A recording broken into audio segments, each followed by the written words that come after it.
በዚህ ዓለም ደስተኛ ሆናለሁ ካላችሁ በፍጹም አትልፉ አትሆኑ። በቃ ምን እኔ ነው እንቅጩን እነግራችሁ አይደል? ደስተኛ መሆን ፈልጋችሁ ነው? አትልፉ አትሆኑ።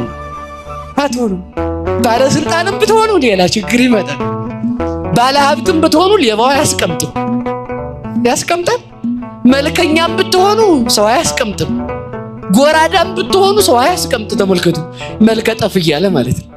ያው ምንድነው የሚሻለው ሲባል በቃ ደስታን ከሰው አለመፈለግ። በፍጹም በዚህ ዓለም ሙሉ ደስታ የለም። ሙሉ ደስታ ያለው እግዚአብሔር ጋር ብቻ ነው። በል ሙሉ ደስታ ያለው የት ነው? ሀብት ቢኖር ሰው አስቀምጣ፣ ቤት ቢኖር አሁን ያስተኛል ሰው። ግብር ከፋል እዚህ ጋር ለልማት እንትን ይቀርባሉኝ። እሺ እንዳታጣሉ ከትራፊክ ጋር ብዬ ነው አይደል? እና ስለተፈለገ ትንሽ ሸሻበል ይባላል ማለት ነው። የሚያስቀምጥ የለም። በቃ ባለዝና ብትሆኑም ሰው አያስቀምጥ። የተበለጡ ሰዎች ተመልከቱ፣ መከራችሁን ነው የሚያበሏችሁ።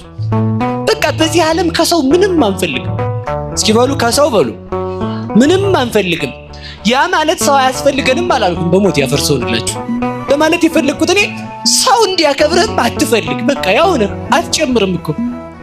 ተመልከቱ መኑ ምንክሙ፣ ተመልከቱ ከናንተ ተመልከቱ ዘይክል አጻይዶ ወይ አጽልሞ፣ የራሱን ጸጉር ቀዩን ጥቁሯን ነጯን ጥቁር ማድረግ ይቻላል ወይ ይላል።